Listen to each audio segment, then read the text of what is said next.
Got three sisters. Start off with the Zwift KOM, nice and punchy, which will be a segment.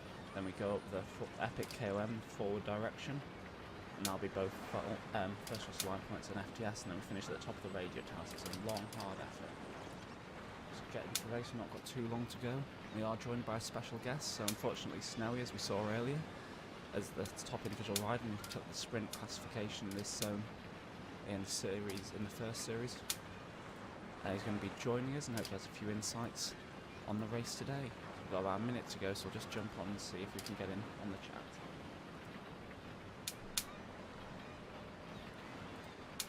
Hello, hello, hello. Have we got a Mr. Snowy there? Hey Squirrel, how's it going? Good, thanks. Hopefully I can hear you. So, how are you doing? I hear you're a bit unwell today. Yep, got out of bed to help you out and enjoy the race, but got a big case of FOMO and not in best shape. But you've been leading the box so far this series, their team captain, right? Yep. How have you been finding that? Oh, great. We had a strong showing the last week, so it's a bit of a pity two of us are missing this race, and one of our better climbers, unfortunately. But 4 finishes, we can hopefully put up a good score. Yeah. And it was a great performance last week from yourselves, and I think the actual KOM might be a bit tough for you this week, but the Zwift KOM, the first one, would have been really in your ballpark. How would you go into it, do you think? Did you see people setting off here? Yeah, I mean, it's all about that 2-minute power. That does probably play into my ballpark a little. The KOM certainly not so much. So I think I would probably target that. As we saw I think you need to, if you're not going to be on that top 10, you just have to make sure you get into a decent group and hope it comes back together. Exactly. I think there's lots of opportunity for it to come back together. We saw a lot of riders, if you watched the earlier stream, just managed to bridge back on. We saw a few flying off. I think we saw times in the 136s, which is absolutely nuts. It really changes the segment. But yeah, hopefully people will be able to get back on, and at least the top half of the field will come back together, especially today with it being so strong. Is this one of the strongest fields you've ever seen, you think? It's crazy. It's a testament to the series. It's just such a great showing of strong riders. And we probably won't see this, in a ZRL until the finale in, 8 months' time? Exactly. And by that point, hopefully lots of these riders will have been nice and upgraded into Cat A. It's all improving at no end. So brutal start here. I mean, we're heading straight into that KOM.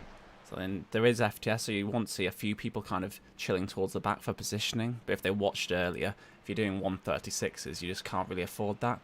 See Teresa from Rhino moving up. She had a great race last week, and I'm sure today will be really in her favour. At 50 plus, she's been absolutely incredible so far this series. You see her just hitting the front. We've got one more rider on the BZR coming through. Yeah, I think you've got to be very brave in this strong field to go too far back. I'd imagine the top 10, through the line will likely be your top 10 FTS. See Clem's hitting the front. As ever, he likes to be in there and around. He's a bit of a bonkers rider. Seen a few times with him. Seen him trying to chase down on a TTT on a downhill, coming down Libby Hill.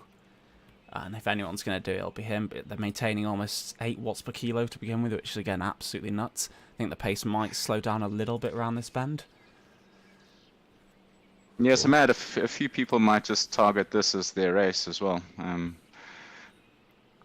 Just knowing that they don't have that long power.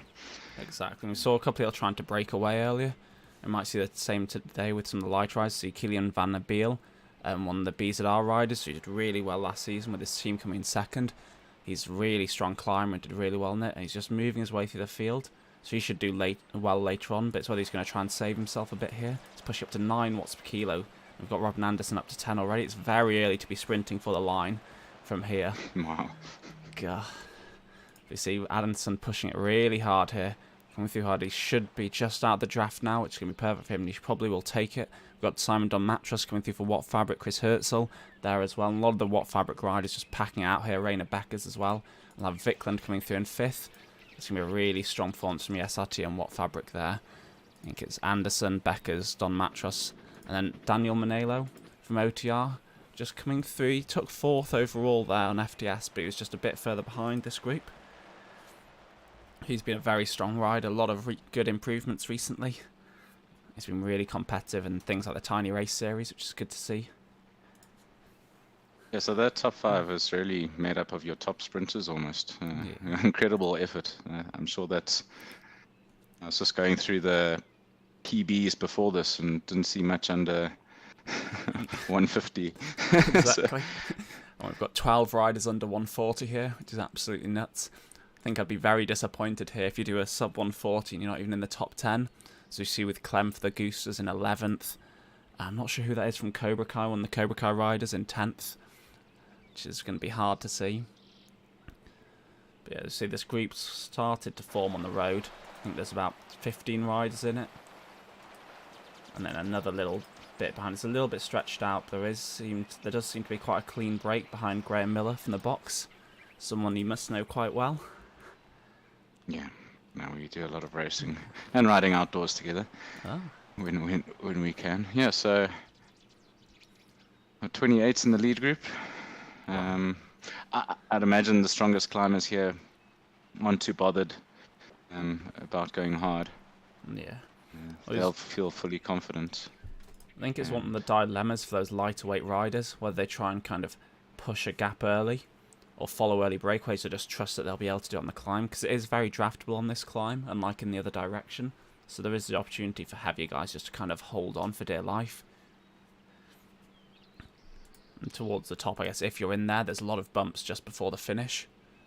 And so it's possible to kind of hold on, and then just kick up that last section with a big 1 minute push and get some decent points.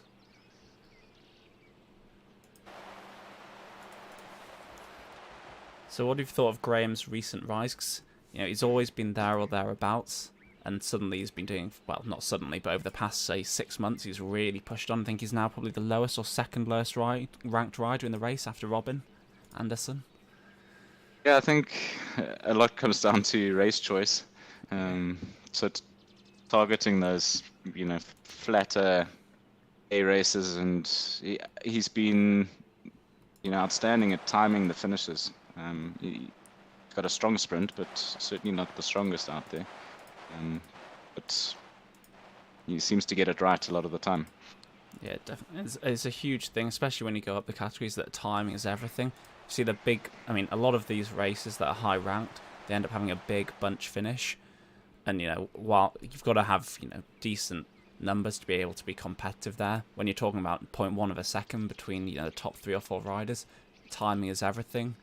How much do you think there is luck involved as well, or do you think, the good riders are always going to come top just by pure timing? Yeah, I think it's a lot of both. You saw with me last week, I think I got quite lucky on the finish. Mistimed it, sat up, and maybe saved legs a little bit for the final sprint, or had a slight recovery at least. But when it's within a second, there's a lot of luck. You hit the front too soon, and you get spat out. Then that's where the experience came in with you, because you knew that you were a bit too far forward. You need to sit up and rest, and lots of riders don't. They just push through at that moment. So you just see another group closing in from behind. Does seem we had lost a few. Sorry. We had about 4 groups over the top, and if this last one makes it back on, I can't see the pace too high at the front, and there'll be about 58 riders going into, and I can't see the group behind that thing coming back. No. So you see Crawford from the box and Fabrice Bordeaux from Valhalla doing really well, bringing that group back. Wonder how much work some of them have had to do in there to kind of hold on, or has it just been a couple of riders pushing? Because quite often, there's a lot of motivation for riders to close that gap for themselves. And given we've got a bit of a distance to recover, imagine a couple of guys have just gone solo almost and brought it back. Yeah, it looks like we've got another group not too far behind, so yeah, hopefully they can push it on. We've got Oberk and Kevin Hamer, one the Almost series coming back together. organisers. Yeah. God. But I think that really goes to show the advantage of being in a big group and the style of points racing.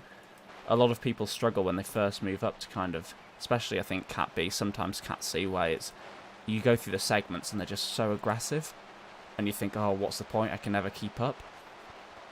But then in between the segments, the pace drops down massively. I mean, you see here it's below 2 watts per kilo for a lot of the riders, and it's all about those segments. People just punch really hard through them and then just fall totally off because they are knackered. It's not like the kind of people doing this can do an effort like that and just instantly recover. They're right on their limit and they're just holding on even at 2 watts per kilo afterwards. I think we saw it a lot when we came with some playoff finals for other races and other series. I'm sure you'll have seen it in the Herd series, something that Snowy is a bit of a master of, having, I think, winning the past 2 summers. Yeah, so thankfully, because I'll probably miss the next 2 weekends, managed to get in there and dropped a point, unfortunately, the same as last year. My nemesis course, the Caspat. Just, yeah. Wasn't to another teammate again, was it this time? No, thankfully not. No, very strong rider.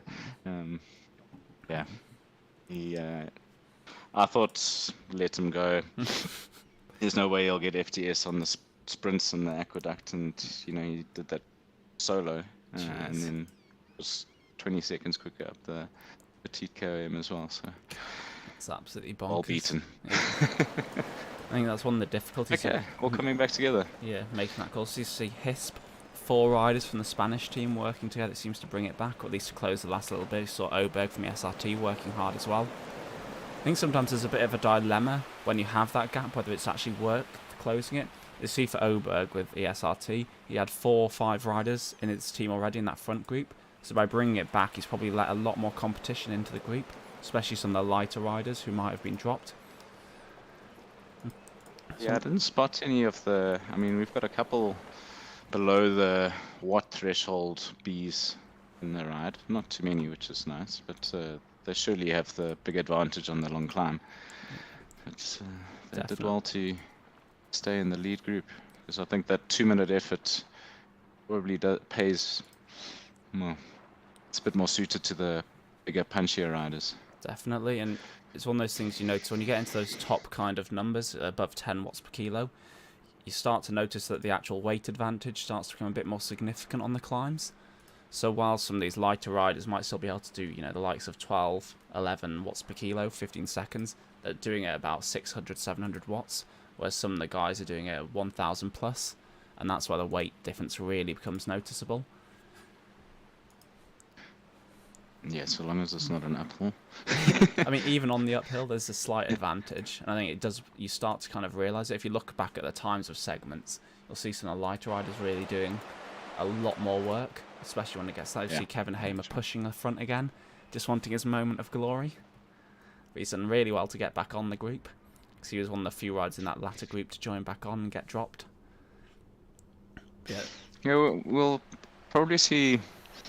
I mean, the Epic in this direction is draftable, I'd say. Definitely. So a smart rider, will be sitting in and maybe saving themselves for a punch, through the banner and into the radio tower. Exactly. I think one of the things on this climb is that the first section is probably the steepest. We've got the little switchbacks on the really steep section after the banner, and if you can hold on through that as a heavier rider, you should be okay. But that's also the moment that the lighter riders, I think we've got 3 riders who are under the watts threshold. I think it's Teresa Daviat, Killian Van Den Beal from BZR, and then Benjamin Buckby from Valhalla. So there's only 3 riders, and if I was in their position, I'd be punching incredibly hard through that first section to try and get a gap, because as soon as you've got people on your tail, that advantage kind of just drops off. It's a tough one. You want to punch early, but the speed of the pack on the flatter pass will probably come back a little bit. It'll be difficult to stay away for those lighter riders, from the front. For those who watched early, but it certainly favours them. Yeah, those who watched early, we saw that from Team Zwift Philippines. They had 2 riders punch up the road really hard, and while they didn't work together as much as they could have, having the 2 riders did make a big difference.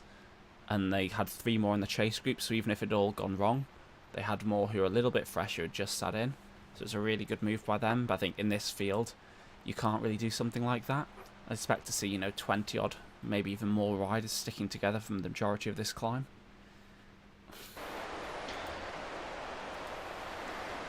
Did you see as big a group, or percentage-wise, maybe going into the KM in this morning? No, I think probably about half the size. So I think we've got about 50 riders here. See a couple of riders pushing hard up the front. Yeah, I'm not really sure the benefit in doing that. I know they want to make each other work. See Bessams from BZR. I think that's one of the benefits here for teams like BZR. We saw a lot in the last series that they have a lot of, well, they just have a lot of riders and they use team tactics quite well. But it's kind of the point where you're coming into this, if you know you're not going to do well on the climb, just to sacrifice some riders to make others work. But again, the experienced riders aren't being drawn out. See Teresa closing the gap again. She's been, I mean, how did you find it last week riding with her? 'Cause I know she was at the front of almost every single climb, and it's brutal knowing that you just kind of have to follow that. Yeah, I was sitting in the group quite comfortable. I must be honest, when I watched the replay, I wasn't aware that she'd gone off the front, going towards that last lap. Yeah. I think I had a lot of confidence on the pack bringing things back. I haven't seen Scotty here today, or we probably would have heard from him already, but Definitely. certainly not a course that suits him. No. But yeah, like when he went off, he does that, and you can't see it lasting. Exactly. It's one of those things with a strong field, with a solo breakaway, it's almost definitely going to come back together. And so if you've got to sit and have confidence, and that's one of the difference between like B kind of race and other categories. In C's, you can kind of think if it's a climb, there's a good chance that people pushing harder will get away. And in A's, you just don't know what you're going to come up against. We're going to see the damage done early from those that went really deep in that first KM. I was telling the guys, have faith in it coming back together, and just don't kill yourself for the KM. Exactly. I think it's important having that experience, because a lot of people do panic when they see people go, and they just go all in and then have nothing left. You see DZR having a couple of rides there pushing the front. Had good team tactics last week. They seem to have 3 or 4 rides in again this week, which is good to see. Yeah, it's good to see them really animating the races. The last season they got it slightly wrong with the segments in the one race, but they do go out and animate it. Exactly, and it's good to see that. I mean, across the board, they may not be the strongest team numbers-wise, but because they kind of do things different, take risks, they do well overall. Similar with BZR last season, the Belgian Zwift riders. They weren't necessarily putting out the crazy numbers that some other teams were, but they worked together well, and as a team, they did really well, and that's why they were awarded with the 2nd place overall. Yeah, you see Teresa sitting in nicely with pack. Since we haven't seen anyone quite pushing out, we've seen Sean Phillips on the heavier riders from Cobra Kai, just leading out the front. No one's really wanting to do much work here, but we have lost a lot of riders so far. I think we're looking about 30 in the front group, but this long string going back. See a couple of the HISP riders, quite a lot of the HISP riders, a couple of the Goosters just holding on, and some of the box you'll be sad to see just getting dropped. See Clinton just missing what will be a selection, I imagine, around 45th place. Top 50. That's that's all we can ask. Yeah. Hang in there. Yeah, he's an incredible athlete. Can hold a power for a long time. He's done some insanely long single multi-day rides. Non-stop rides that are 1,500 kilometers. It's just he's mentally tough, but. Yeah, a diesel engine.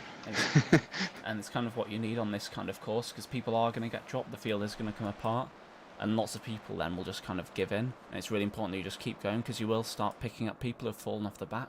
Don't know if you saw earlier, but we had Oberg from the SRT. He was just in that gap, bridging between the 2 groups, and he sprinted on, dropping other riders behind him. A very sneaky but effective tactic. So when you see that 5-meter gap open up, like either side of you, if you sprint and close it instantly, you can drop riders very quickly on the flats. And it seems like what he did, but he's also dropped himself at the same time. Very sacrificial role. See some of the riders slowly bringing it back. Kevin Yeah, I again. see Oberg slid right back now. Yeah. This is exactly where you want to be on, though. You need to make the make the most of this flat section. Comes the ridge. You can see a big variety of what people are doing. See a couple of, I mean, we see McKeever here pushing 7 watts per kilo. I think he's getting a bit nervous of how far back they are. But yeah, it's interesting to see some riders through this section like to push really hard, whereas others chill off. You see one of the Valhalla riders putting a big stint in the front. Sean Phillips again taking his wheel. It's very far forward for Sean. He's a very experienced rider, and I'm kind of surprised to see him this far up. Yeah, it's good to see him up. He came off some good form, and then I think got a bit sick recently. So hopefully getting back into it. One of those guys you want on your time trial team. Definitely, he's done some serious damage with the dirt time chasers over the past few months. A very experienced rider. He had a long spell doing really well in Latte. Then some of his arch nemesis from Valhalla, like Arne, are going to be here racing against him. So it'll be interesting to see in the time trial next week how they do. There's a lot of experience across this field. I think we have the ESRT will contain a lot of the Frappe World Time Trial champions. Not that I'm bitter. Don't go there. Sadly, both of us were in a team that just got upgraded after beating them by a few seconds, but their time is absolutely fantastic. You know, it was very close.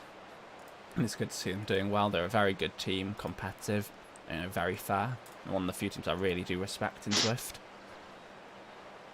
No, definitely. Good, solid racing. I don't think, I mean, Robin, the leader of that team, certainly is as punchy as they get. I'd be interested to see if he can hang on up this climb, especially after such a big, all-out effort earlier. Definitely. He's one of the rides that you regularly see. He'll put an absolute monster segment, but because he's committed all in, and when he does segments, he doesn't hold back. He just goes for it, and you see him regularly, he'll end up falling off the back. But, he'll have got the points and banked them, and that's really important in some of these races. See a couple of riders starting to be dropped again. We see Fabrice Bordeaux for Valhalla, Dave from Valhalla, and Arne Danielson. So we've got 3 of the riders from Valhalla all being dropped here. They're pushing quite hard to get there. Might just make it back on, but the damage is going to be done. If you're doing 6 watts per kilo on this climb, you're going to be struggling seriously later on. Yeah, we've whittled down to about 30 in that lead group. If you slip backwards, I don't think you're getting back on. Exactly. There are certain sections that you kind of, when you get onto the flats, that you can kind of let yourself just drop backwards and be confident that, when you hit the climb again, you can push back up. You see here, so punching back up 7%. I think as you come through the tunnel, you have time just to let yourself slip backwards, get some recovery, then attack again. But if you're doing it in the middle of the climb, it's going to be very hard to get things back under control. Yeah. See, we've got Arjen up there, nice, lighter rider who I think also coming back to a bit of form. It's interesting. So Arjen is the only Goosters rider who's still in that front group. It's a bit of a fall from grace for them, sadly. They had a really great performance last season, but they don't seem to be quite able to match that this season. I think they're definitely a team that favours the shorter sprinter type segments. While the likes of Clem, etc., will have banked some points earlier, this is definitely not the one for them. They're a team that spent a lot of time riding outdoors in the Europe summer, so... The horrors. I think we saw... Was Goose still around there? Boy, I think Goose might have dropped back. Take a look back. Yeah, we see Goose is just in the 3rd group down the road with Graham. Okay, yeah. And Colin, the rest, a couple of the Gooses there. But he went out and had some fun in Flanders with a couple of the dirt riders. And it's great to see all these teams who, bunches of people who have never met each other before, and then just going off and doing these mad things in real life as well as online. Still got Marshall up there, so he's carrying his massive load. He'll definitely be a dangerous rider, I think, if he can hold on. He can hold, that round about 4 watts per kilogram forever, which is, 400 watts for him, but yeah, he's just got to make the most out of the draftable flatter sections. Exactly, and you do see the experience kind of playing in. We've got quite a few of the Cobra Kai team there. We've got Marshall, obviously we saw Sean earlier. I think, who else do you have? Is Rob Brook? Yeah, I see him up there. I think he's Also, with Eagle Fang. He's had a month off, so good to see him up there. We see Kevin doing really well. So after he got dropped on the kind of forward KOM, thought that might be it. He got back on, but he's hammering away at the front along with Sean here. It's really good to see. We see Teresa just sticking in. It's a bit of an odd tactic from her. I'd almost like to see through these sections for her just try and punch away. Because if you have that ability to, do 4.7 watts per kilo for 20 minutes, you don't want to be sat there in a group waiting till the sprint finish. No, for sure. And I think we start to go back to a slightly punchier rider up that radio tower. It was, what, 5-6 minutes? Yeah. Yeah. Vickland from the SRT just dropping off. It's going to be sad for him. He's a very strong rider. He's been doing well in the Tiny Race series in Zwift Insider. But he's going to be... Well, we've got Teresa going... She looks like she's pushing the pace at the front. So. We're just about to come into the tunnel into the flat sections. A bit of an odd time again from her. Mm. We've got Killian Denabeel holding a wheel as well. So 2 lightweight riders at the front. I think the likes of some of the Watt Fabric riders will definitely be strong enough to hold on to them. Unless they make a real determined effort, about 5.5 watts per kilo. It's not a climb that too many people have done regularly. I think most racers avoid this kind of thing, but definitely. It's one I used to go for a lot on for the Tron a long time ago when I was cranking out the miles to get it, because it's not too horrific. It's very easily broken up sections. I spent my early days going up the Alp many times. Not where you want to be. I don't think I could ever bring myself to it.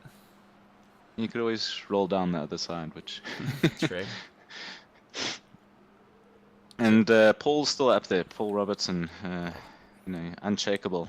Yeah, he's absolutely fantastic rider. I think whenever I kind of think about setting a strong team together, you always want a couple of riders like Paul, like the likes of Dan Poynton. We're mentioning a lot of dirt rides here just because it's what we're familiar with. But it's the kind of rider who, maybe doesn't come first, second, third on point segments, but they're always in the top 10 every single segment, every single race. They're always there or thereabouts. And especially in a series like this, the points just add up and add up, having riders like that in your team. I don't think I've ever seen Paul have a bad day on a course. No, he's also a really smart rider and makes the most of that draft. Conserves energy. He's always there.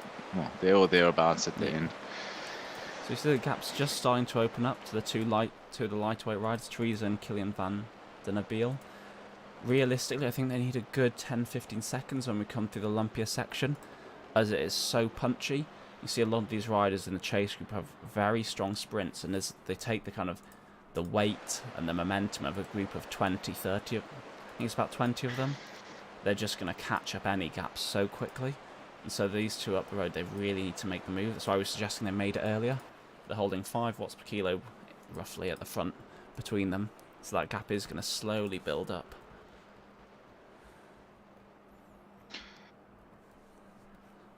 What would your kind of reaction be if you're in the pack here? So would you try and chase on with them, knowing what they're capable of, or you just kind of let them go? Yeah, I'm not sure I'd be in the pack, but... It's a very good point. Nah, I mean, I was really looking forward to this. It sort of...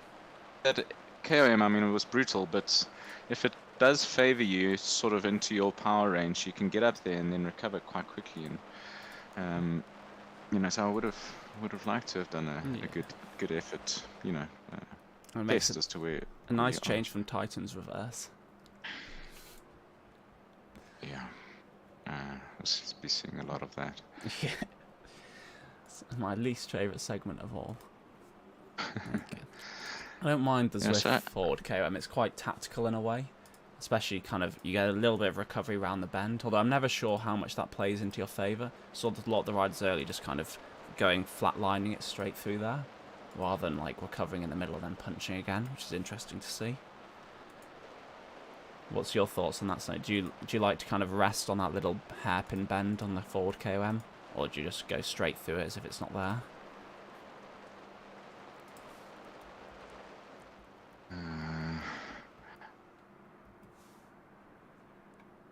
So I like to try and do a negative split there almost. Hang on and push through that flat a bit, because you take that little bit of extra speed into the where it pitches up again. Yeah.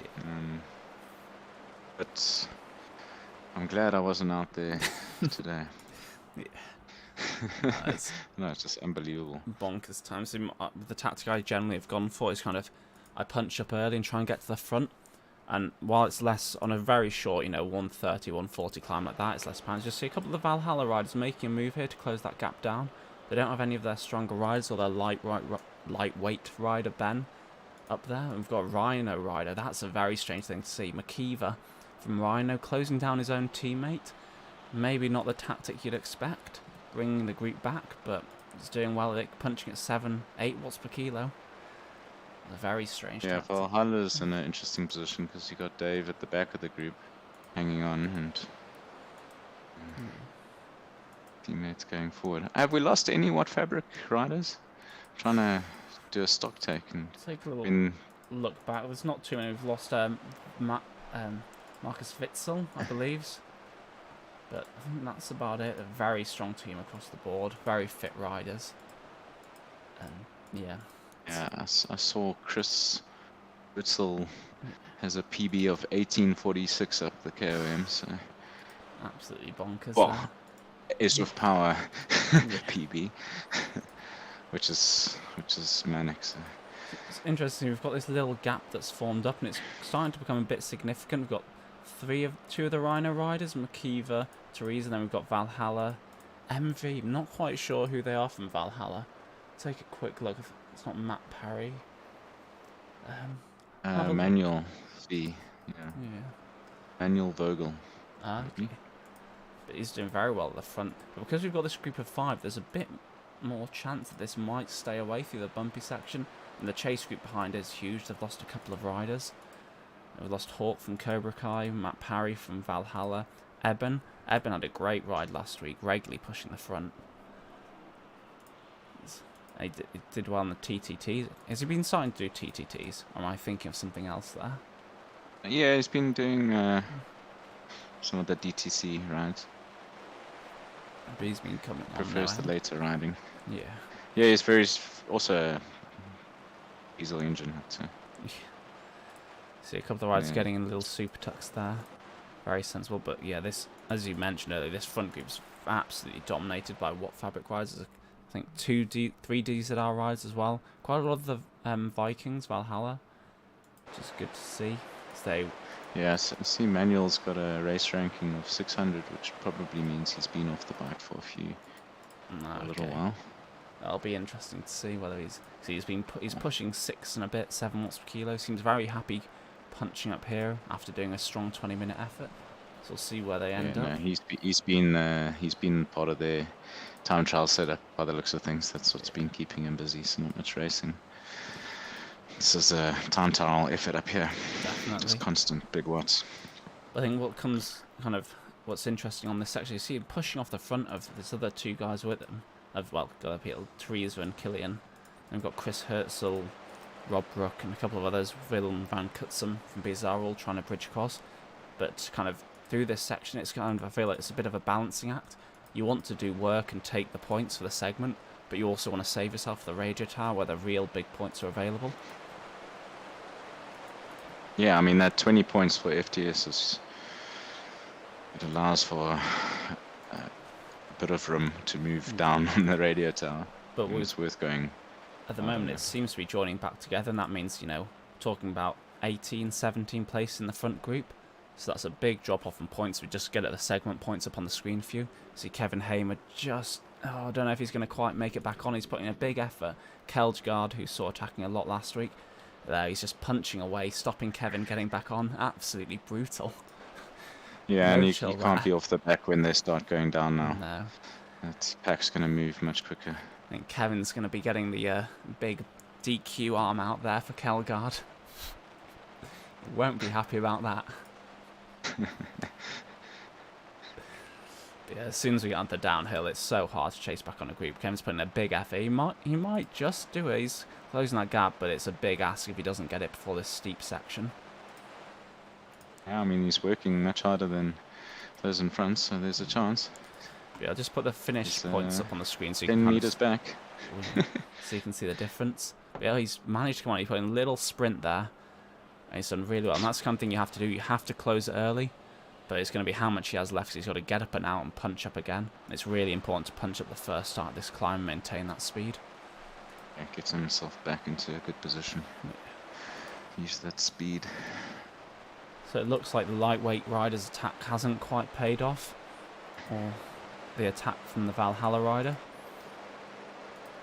So we'll see what happens here. It's going to be I think it's going to be a long punch out here. I think you get to the top and it starts to flatten out just before the line, so you want to do the damage early. It'll be interesting to see if anyone has kind of a close to 1 minute effort left in them here.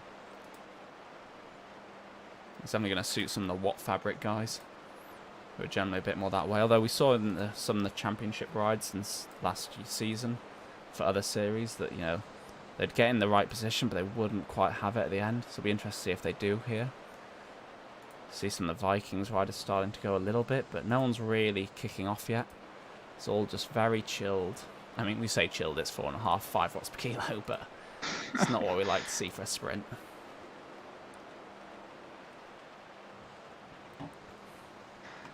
Yeah, the organisers have been quite generous with, you know, the limits, DQ limits. I'd like to see some of the stronger riders really pushing as hard as they can. Definitely. Let's see. I mean, I didn't expect to see 17 going over together. We should see a few attacks now. Simon Matras just dropped off the back, which is a big surprise.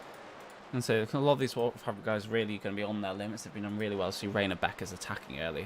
Can Kevin hold on? It's a really big claim for Kevin if he can take a lot of points here. But as soon as one person goes, you see all the sprints going. But it's too little, too late. You're on the 5%. It's starting to flatten out. And we'll see probably Rainer Becker's taking first. Schmeck Ilski taking second. Kevin might just come through. I think Arne Danielson's going to take it from him. Kevin coming through. I think Arne Danielson there. I think he got second FTS and probably second first across the line. He was really flying at the end there, the Valhalla rider. A notorious team time trial in Latte, I believe. Fairly heavy rider, but very experienced, very strong. It was interesting to see how it really lit up there. Yeah, I think Teresa maybe just missing that punch. Yeah. And that's one of the things you don't want to leave. Asking for it when you're with a big group like that, but sadly just out of the points. You don't want to leave it that late when you know all these riders have that kind of ability. You even, at worst case now, you want to make it into a kind of 1 minute effort. You see all these riders maintain their momentum, just trying to fly up the next section. You see McKeever really pushing. Yeah, it's all broken apart here now, which is interesting to see. It's a lot of solo riders, and it's going to really be who's determined enough here to push through. A little bunch has formed. Hard to watch these gradients, I don't know. Yeah. What these guys have got left in their legs. McKeever pushing 7.6 on the front. Incredible. Absolutely bonkers there. He did 8 coming out of it, but now he's chilled out a little bit. I don't know, this is a bit of a difficult situation, because when you come out, when you maintain that momentum, you do want to push hard. You want to be pushing, 5, 6, if not more watts per kilo, and holding the speed for as long as possible. But sometimes you can do just a little bit too much. It looks like McKeever's dropped down to 0.4 watts per kilo for a second there. I think he's probably just done a little bit too much. See, one of the Vikings rider coming through, Teresa now, and Killian, the lighter weight rider's really going to make it count here, I think. Now the draft's gone. Yeah, McKeever's ramped up again now that he's been caught. So. Oh, no, he must be having some troubles. Or cramp. He's back. 1 watt per kilogram again. One of those times you're just holding on for dear life there, you're just pushing head down. And sadly, no, you've got 5 minutes left of climbing. Yeah, some very interesting power variations going on there. Yeah. No, I think we saw it a bit earlier. It's kind 100 back up to 700 watts.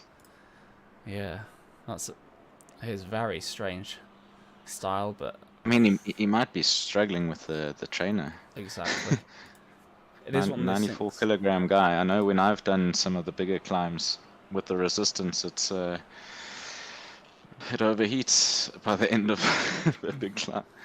Yeah, as we get call out for sticky watts, it's not sure the term is probably sticky watts for this, as his kind of numbers seem to be going up fairly consistently, but it's definitely a lot of surging going on. Anyhow, Yeah, exactly. I think the cadence drops right back down. And I think maybe he's just struggling to find a gear that works. exactly. You know, it's so difficult, and it's constantly ramping up. You're trying to change gear, and you're doing all of this in the midst of having to push out just ridiculous numbers at the end of doing 25 minutes of ridiculous numbers. You see Killian Van der Biel did really well in the last series for BZR, pushing away at the front. I think I can't see any rider taking him. He looks just absolutely confident. I mean, if you want to take a look at his heart rate, I can't imagine he's too comfortable in the 200s. As a young rider, he's just... But he's a youngster, yeah, so you can do that. I mean, my heart rate doesn't get close to that. No, exactly. But I think he's going to be comfortably taking them. He's taken out a 7-second gap over trees already. But this is, when we're in these percentages, it's where there's so little draft, and it really does favour those lightweight riders. I just wonder if those two had they tried their little breakaway earlier, but knew it wasn't going to stick, so maybe just sat in and went for finish points then. See Vegard for Vikings doing really well to chase him down. Might just take Teresa here. It's going to be interesting, because when you get to the top, if you have any sprint left, it can make a real big difference. See Marshall doing absolutely fantastically. Again, it's where those kind of, the bigger numbers do count, they do help. And Kevin again, chasing down. There's a bit of a gap after those 5. We've got 15 seconds to the Watt Fabric and DZR bunch. I think it's just constant red shirts all the way. I think Arnie Danielson from Vikings is just about jumping on. I'm sure one of them will backhand him, push him away. If you look on the mini-map, it's just constant riders. All these gaps. God. Yeah, we got a nice group of the DZR and Watt Fabric guys fighting it out for, 6th place? I mean, if you look on the points on the side of the screen, it's... I know we joke, but those places do start to add up, especially if you're kind of around the 10, 20, 30 barriers, or the podium. There's big drop-offs in the number of points you get, and so it is really important trying to get that kind of 10th place, the 3rd place. I mean, every single place counts. We saw, I think it was Vikings and ESRT possibly separated by 1 point. And, like, it does add up. I think, it was Goosters and Valhalla, Vikings, Valhalla, separated by 1 point, so it really is important to see Killian Van der Biel probably coming through for the win. So the line's about 100 metres after we hit the flats at the top, maybe 50. And Teresa's again pushing away. You want to do the sprint here. You want to kind of push early, take advantage of the percentages. See, Vikings right just closing up on Teresa. If he starts to sprint now, he's going to take her. He's going to use the draft. As soon as he gets in touch, he's got the draft and he's going to come flying through. Or it'll be tight. She's tried to respond a little bit, but is she going to make it? No, and he's just come through for 2nd place. Really good. Strong finish. Yeah. Marshall coming through for 4th. Really impressive. Great performance ride, especially at his weight. Really strong. But Kevin's chasing him down. He's not going to make it. That's a great result for Kevin here. I think he was a bit nervous going in. He had no reason to be with the performance he's put in. And here we see the large group of Watt Fabric riders making their way to the line. It'll be another strong performance for them as a team. Yeah, they'll have... Well, they only need 4, but they'll have 5. 5 in that top 20, where you start to see the points drop off after that. Exactly. McKeever's still struggling with... Yeah, he's pushing 7 watts per kilo and then back down to 0.4. It's a bit of a strange thing, but there's nothing we can do about it. We'll see what happens afterwards. See Rob Brook for Dirty Eagle Fang coming through in 12th place, hopefully, chasing down Bang Madsen, who had such a good attack last race but just couldn't quite hold it. And one of the Hisp riders coming through in 13th, which is really good to see. They haven't been too competitive so far in the series, but it's really good to see them doing well today. See a bit of a fight between Simon Don Mattress and Willem van Kutsen from BZR there, pushing 11 watts per kilo each at the finish. Shows how much people care about those individual places.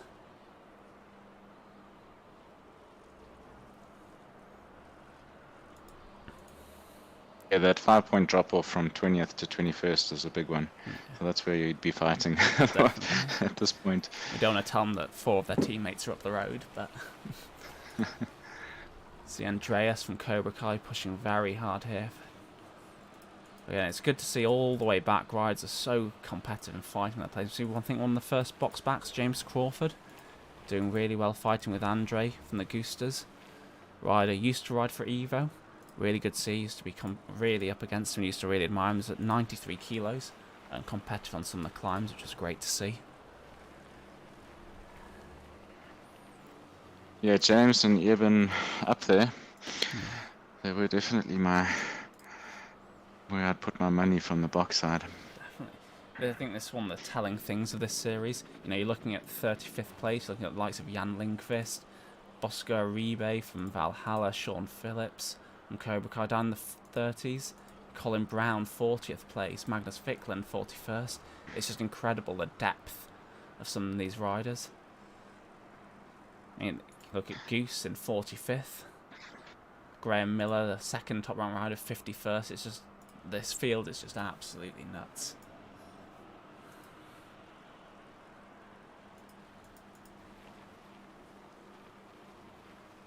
See Colin here trying to catch up Sean, but he's just left a little bit late. And we seem to be seeing this a little bit. Riders get to the top, they think the climb's over with, and then they try and sprint, and it's just not the way to go about it. They want to be punching before you get onto the flats. Once you're onto the flats, you want to maintain the momentum that you've built on the climb.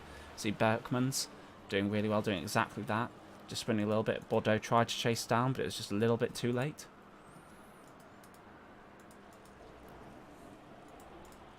It's all about kind of trying to kick on the steeper part and then carry that momentum through, rather than doing the hard work on the flat section, because you'll accelerate much faster when you go over the top. If you've already got some speed up, you're already doing the numbers. And remember, you've got to account for that delay on Zwift.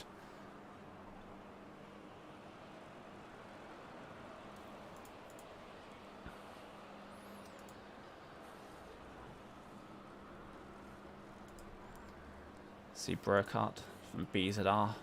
He's probably not going to be in their top 4 scorers, but he's still pushing hard, taking over Timmy Time from OTR. Again, doing it early, and they can just cruise into the line.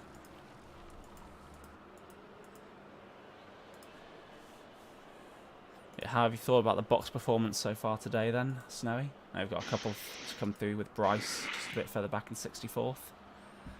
Yeah, I think I've seen Graham was in 50th. So 4 riders in the top 50. And I recall you've got a bit of a drop off in points after that, so it's a tough course. No points on the primes, but I think it was going to be a really tough ask, you know, with just quality of the field. Exactly, and on this course with only 2 primes, you know, they matter, but they're not going to be the make all or break all. They're just a nice little addition. The finish points are really going to be what counts today.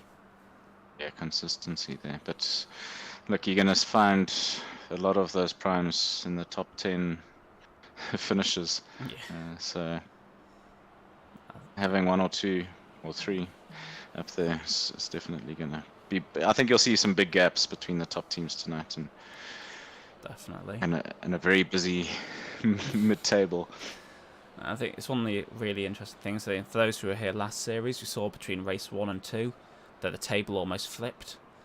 You know, some of the teams who did really well in the first race were just way down the order in the second race, and that's what's really great about this series. There's a real mixture of the courses. We started off with Seaside Sprint. We've got the 3 Sisters, although it's more like 2 Sisters and Radio Tower this week. Then we've got 3 villages for the TTT. We've got Richmond Worlds course for the 4th race, which will be a points race. That's going to be a very punchy affair, really kind of work for those sprinters and those who've got good 1-minute power. And then we're finishing off with Harrogate as an ITT, which can be really down to those who are a bit lighter, a bit like this course, but also those who can kind of time it well and be very efficient with their power.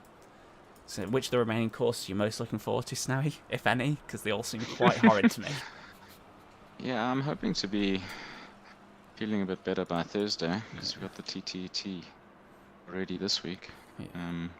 I'm not looking forward to back-to-back races, especially the ITT. What are your thoughts on that? Are you going to try and target one over the other, or is it just going to be do what you can?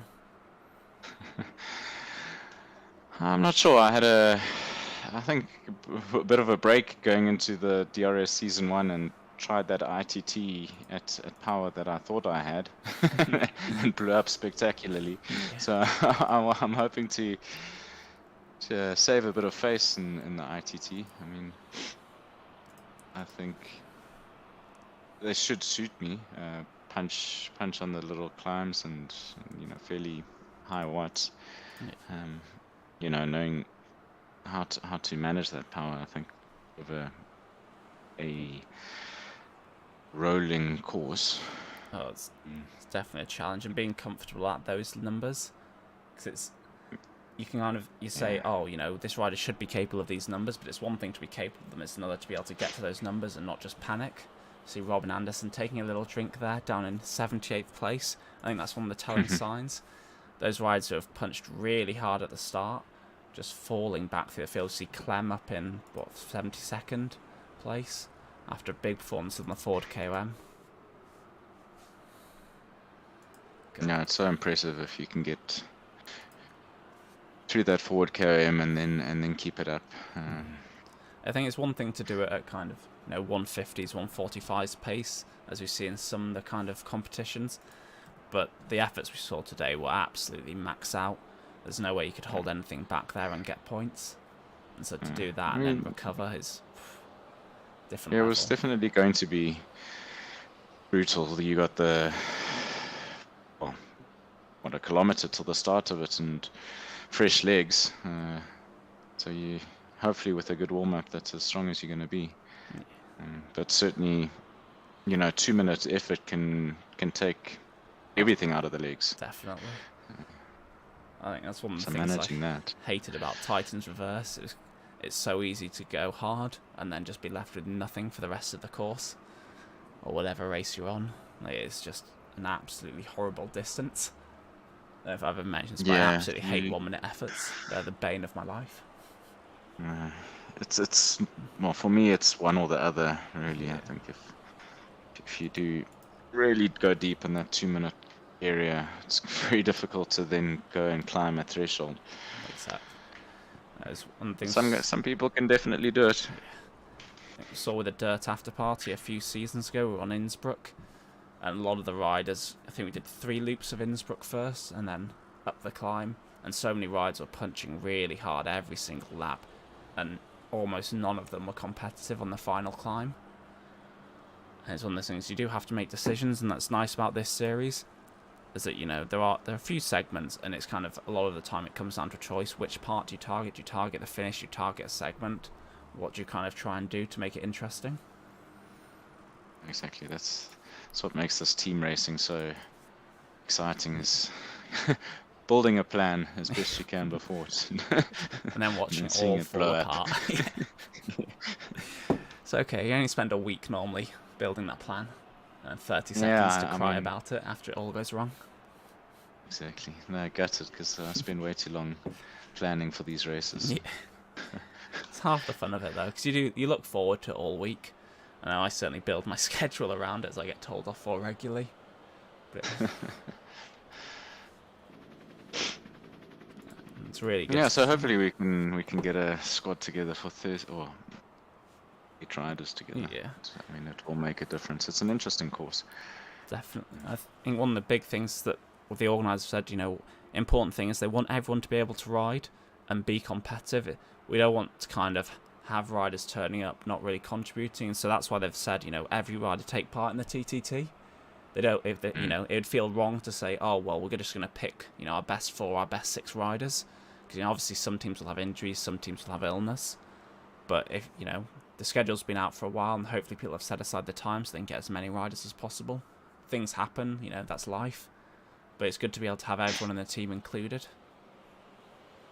Yeah, it's a tricky one, and I mean, they're spot on with how they organizing the rotations or manipulation of the squad. But you know, in our case, 2 sick riders, do we take them out of the squad and bring someone else in? But that means then we can't ride again next week.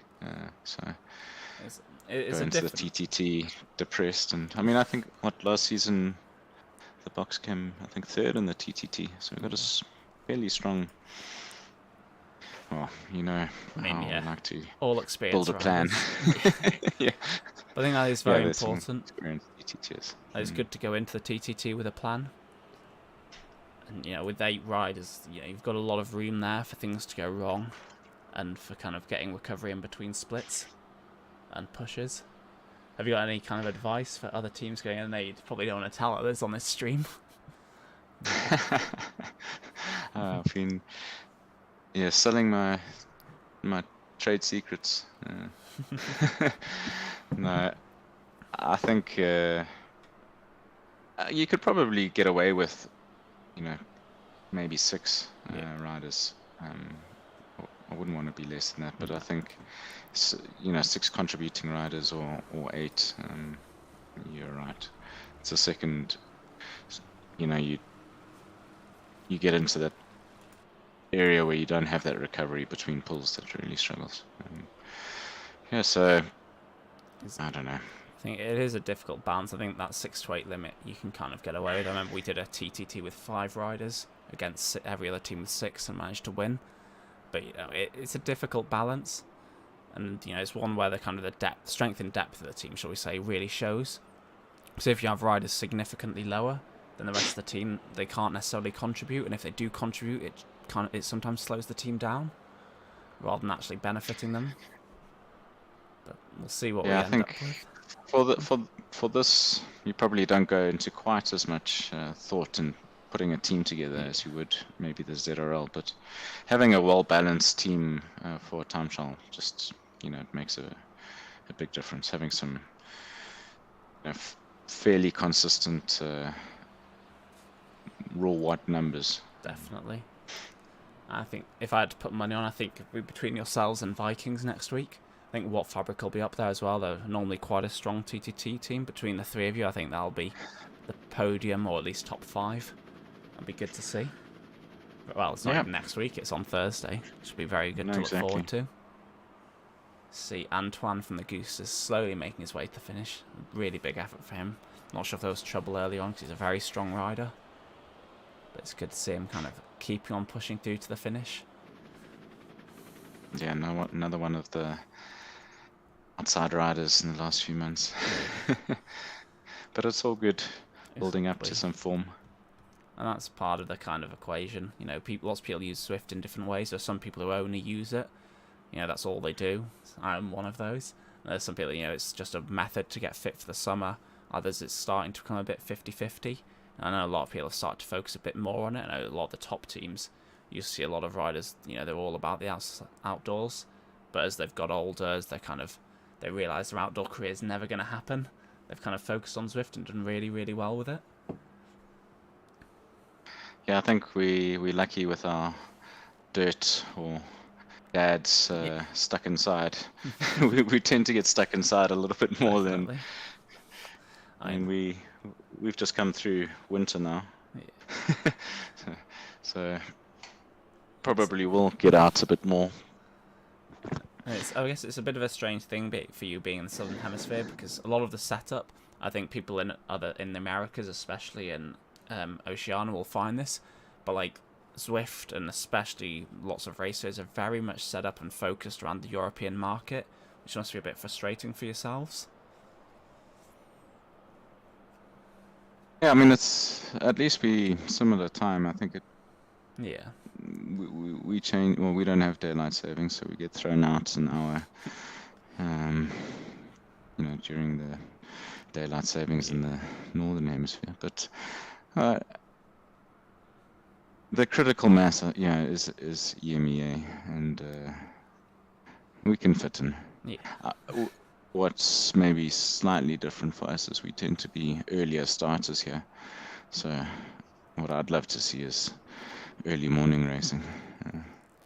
But there's just no one in, the volume's just not there. Exactly, and it's the same few people and the same few teams.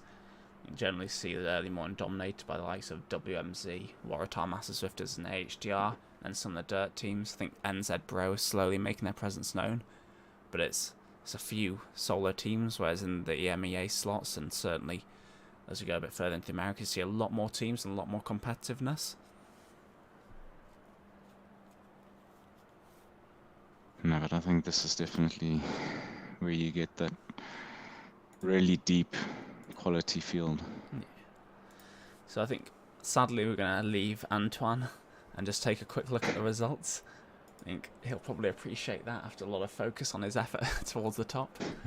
But we'll just have a quick look through them, hopefully on the screen. Not sure if they're coming up. There we go. So saw Killian van den Biel did really well in the first series on the climbing course, took first. We've got Marshall in second. I wonder if there's some riders filtered out. I'm just going to get it up for you. Yep, so we saw Vegard, who was filtered out. Teresa filtered out. Marshall in fourth. Kevin Hamer, really big performance from him for Dirty Eagle Fang fifth. And go back, Rainer Beckers from Watt Fabric in fifth. And we see a lot more of the Watt Fabric riders as we come down. Greg Schultz and Schmeck Ilski. Say 6th and 7th on the screen, but I believe that'll be 8th and 9th. And Steen Bang Madsen getting a bit of a better result this week. I think it was a bit of a disappointing thing to see last week for him, because he put in such a big effort to make that kind of attempt to win, to solo out of the climb, and he just got reeled in. I think he finished somewhere like 14th, maybe a bit lower, which is very harsh to see. I think that's one of the things I find frustrating with Zwift. I'm always of the kind of motto that, you might as well give it a chance and go for it. But convincing myself to actually do that is another situation altogether. But it's a bit difficult It's great to see. when it works. Yeah, exactly. It's really nice when you get that, but when you don't, you generally end up much further down than you'd like. And I guess, it's what cycling's like in real life. It's one of those things that you either chance it and go for it, or, you've wasted all your energy and you end up miles back. But it's good to see it a bit more interesting. I think that's one of the kind of critiques I have of B racing, especially B plus racing, is because the group speed is so high, but there is a fixed limit. It generally does come down to these sprint finishes, and it's what's nice seeing in this series that, they're not all just sprint finishes. There's a lot of interesting things going on that aren't so standard. So in the live results, I don't know I'm not watching what you're seeing, but it's quite interesting. You can see few upgrades by the looks of things. Kevin, Armour, and Andreas. So makes for some interesting planning. Very interesting. But no, we'll have a quick look down. So we'll see a big dirt contingent around what will be 22nd, maybe even 23rd, 25th. Valhalla doing really well. But yeah, I think Watt Fabric have stolen the show again today. Maybe not on the individual points, but as a team we'll probably be up there again, and that should give them a good kind of comfortable position at the top of the leaderboard, whereas other teams there's been a real mix-up. If we take a look at last week's, just to go back, apologies, that wasn't quite there. There we go. So, we had Dirty Box in second. I think, sadly, Snowy, I'll have to say that you probably have fallen a bit down the league table this week. And ESRT are probably similar. Valhalla might have moved up. Goose is probably down. But, it's all turned up on the table. But I think Watt Fabric will probably maintain their position towards the top. Yeah, it's a nice thing about it being 1 point per team. You can win by 200 points and still only get one more than second place. So it keeps things interesting. Definitely. Watt Fabric does have an extremely strong team, but I don't know that they are regular time trialers. And certainly that will, help the more experienced teams on Thursday. Definitely. I think the time trials, especially now, for those who aren't aware, with the new time trial system, we're on to time trial bikes, so the speeds have gone up by about 2-3 kilometers an hour, and it really favors experienced teams and riding well. Because the speeds are higher, you open a gap up and that can be it. If someone just drops off the back, they're going to fly out. So communicating well, keeping the power smooth and keeping gaps shut is going to be really, really important next week. Well, keep saying next week. It's on Thursday. Keep surprising me. And then next week is going to be really interesting because we're going to have back-to-back races with the Richmond UCI Worlds course, which is going to be absolutely brutal on the legs, followed by an ITT. Do wonder if teams might have, slightly different squads for that. I think it might be a sneaky tactic, but we'll see what happens. Yeah, if you can get smart about your 4 riders, only 4 score. Little tactics That for would those be who interesting. stayed to the end. Yeah, exactly. Something to think about. Just looking at some of the numbers, Teresa and Killian both did 4.8 watts per kilogram for 20 minutes. That's absolutely Incredible. crazy. Yeah, different level, especially with the vast age difference. I think Teresa at over 50 and Killian at definitely being a junior with his heart rate of 206. We also saw Simon Don Mattress with absolutely mental heart rate hitting 223. I think that kind of defies the 220 minus your age rule a little bit. Averaging I'm normally about 200 minus my age, but averaging incredible. 195. That'll be I think he might want to get checked out there, but he's notorious for having a very high heart rate. See him regularly over 200 average. So. Yeah, it's something you just, unless you know the rider, you can't judge someone by their heart rate. Exactly. There's so, such a wide range of, I don't know, body types and. Yeah, and some people's hearts work, some don't, as I found out. Yeah, exactly. It's one of those things. Anyway, thanks so much for joining us, Snowy. It's been a pleasure having you. To get involved somehow. Fingers crossed. So sad missing out. I was going to say, hopefully you're okay next week and absolutely smashing it with a box on the TTT. Yeah, Thursday is soon. Yeah, that'll be really good. But let's see. Well, thanks very much for watching, anybody. We'll be covering C-, I think, on the 3 villages TTT in the morning, and then in the Stelvio we'll be following B+, as well for the rest of the series, just to have a bit of consistency. Yeah, thanks very much for watching, and we'll see you on Thursday, hopefully. Cheers all. Yep.